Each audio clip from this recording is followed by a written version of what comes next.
Ayan po. Ito na po yung sinabi ata ni Senator Amy Marcos po mga kabida na gusto kong madaliin ito hong resolution po ng ombudsman patungkol ho sa kanyang reklamo laban ho kay Justice Secretary Boying Rimulya po mga kabida. Ngayon lang po, meron pong balita kung saan po ay magpa-file po ng urgent motion ito hong si Justice Secretary Boying Rimulya sa Office of the Ombudsman, urging the Ombudsman para resolbahin ito hong pending complaint laban ho sa kanya, mga kabida. Sigurado po ako yung kanya hong pakay po dito para po makapagpalabas po mga kabida ng clearance ito pong Office of the Ombudsman in favor po sa kanya para mai-submit po niya doon ho sa Judicial and Bar Council o JBC, mga kabida, para mananatili siyang contender pa rin sa pagiging ombudsman mga kabida. Eto, babasahin ko lang po itong balita mula sa Batas PH, mga kabida. Boying Rimulya to file motion urging ombudsman to immediately resolve RAPS. Ito po, natataon po ito timely mga kabida kung saan po ay nalalapit na po ito hong deadline na binigay po ng JBC kay Secretary Rimulya po mga kabida para makapag-submit po ng kanyang clearance mula sa ombudsman na siya po ay malinis, okay? At wala hong pending complaint laban po sa kanya mga kabida. Eto, babasahin ko lang po itong balita mula sa Batas PH.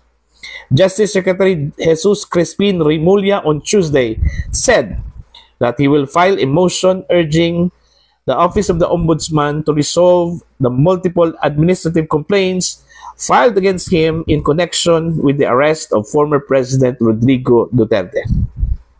In a statement following his Judicial and Bar Council interview, Rimulya told reporters that he will resolve the complaints against him as soon as possible. I'll be filing a motion to resolve the issue as soon as possible, Rimulya said. It can be recalled that Senator Amy Marcos filed multiple charges against Rimulya for arbitrary detention, usurpation of judicial functions, grave threat, graft, usurpation of authority or official functions, false testimony, and perjury before the Office of the Ombudsman. In a statement, Supreme Court spokesperson Attorney Camille Sumeiting said Rimulya has yet to submit his clearance from the Ombudsman's office, certifying that he has no pending cases, which is a requirement to secure a nomination to the position. Ting added that Rimulya is given until the end of the deliberation for the nomination to secure his clearance, highlighting that failure to do so will automatically exclude him from the shortlist. Ayun. Yung deadline pala mga kabida, para ho dito sa para makapagbuo po ng shortlist ito pong JBC ay sa October 25, mga kabida. Pero dito ho kay Rimulya, binigay po sa kanya ng JBC, kailangan po as soon as possible, mga kabida, para po maisali po siya doon ho sa listahan, okay, ng JBC, yung final list, okay, para doon ho kukunin yung mga aplikante na included, mga kabida, doon ho sa shortlist na ibibigay po sa Pangulong Ferdinand Bongbong Marcos. Now, if he cannot beat the deadline, mga kabida, for final deliberation, automatically, hindi po siya isasali at i-disqualify po siya bilang contender po, na magiging ombudsman po, mga kabida. Kung maalala po ninyo, meron pong pasabog ito hong si Senator Amy Marcos, kahapon, sa kanya hong press briefing, mga kabida, kung saan po, meron daw plan C para po kay Rimulya.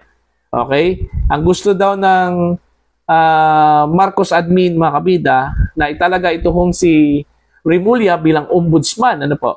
At dahil ho, meron po siyang pending complaint dyan po sa Office of the Ombudsman, kaya ang ginawa daw, tinanggal yung dating OIC, na si Justice Punsalan Castillo, mga kabida.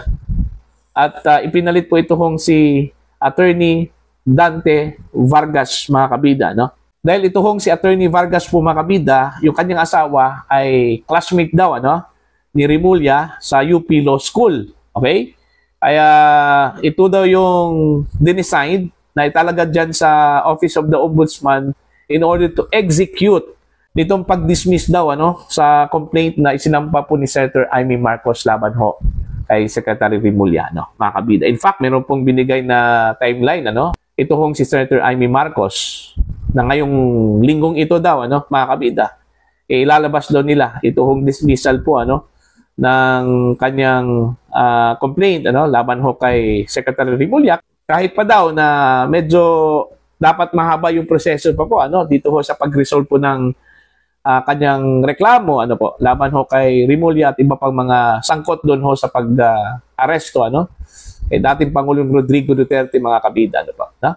Sabi po ni Senator Marcos, kung pipilitin daw, ano, na i-dismiss ito, okay, sa lalong madaling panahon, mga kabida, timely doon ho sa nalalapit po na deadline na binigay po ng JBC, halata na po, ano, na yung installation po, ano, ng Malacanang kay Attorney Vergara ay design po ito para i-dismiss po ito kung complaint, ano, pending complaint against Remulla, mga kabida, ano.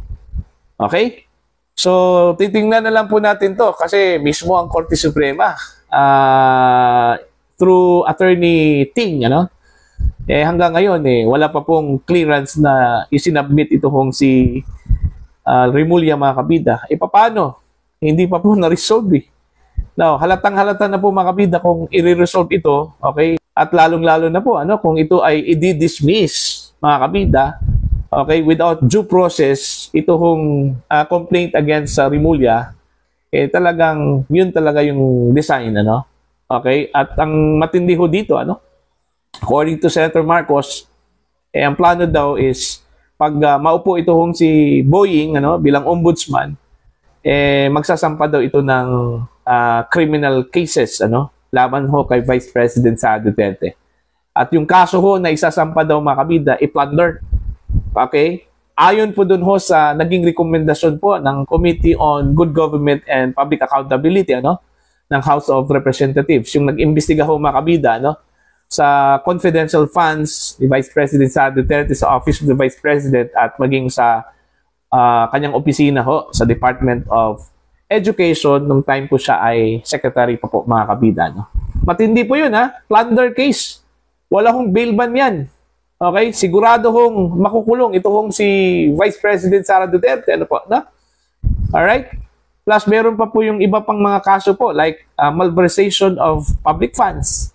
Okay, dahil ho daw doon sa misuse of confidential funds, ano, ni VP Sara, mga kabida, ano po, no? So, yun yung design. Okay, kung bakit po minadali ito hong proseso po, ano, mga kabida, ano po, no? Kasi naghahabol po sa oras ito hong si Remulla, ano?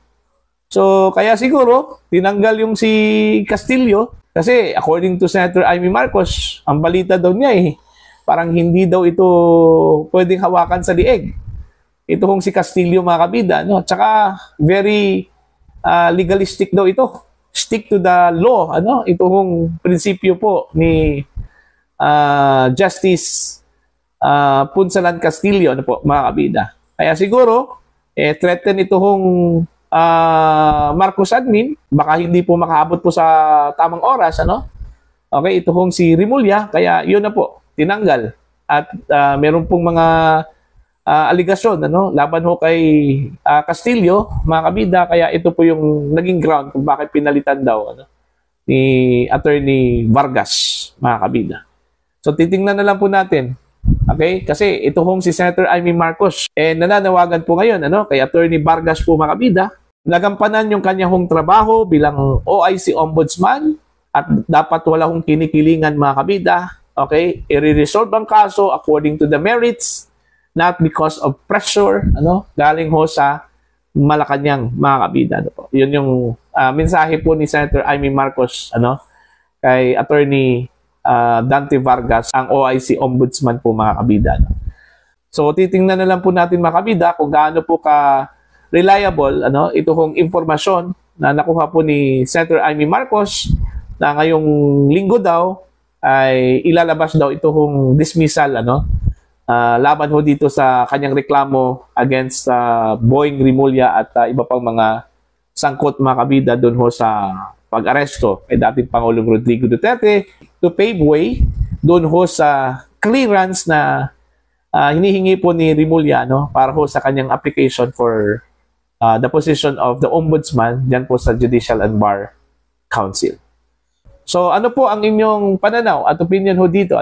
Please comment down. Sa mga hindi pa po subscribers sa aking channel, please subscribe. Just click the subscribe button, click the notification bell, click all para updated po kayong mga kabida sa aking mga uploads. Maraming salamat po sa inyo lahat.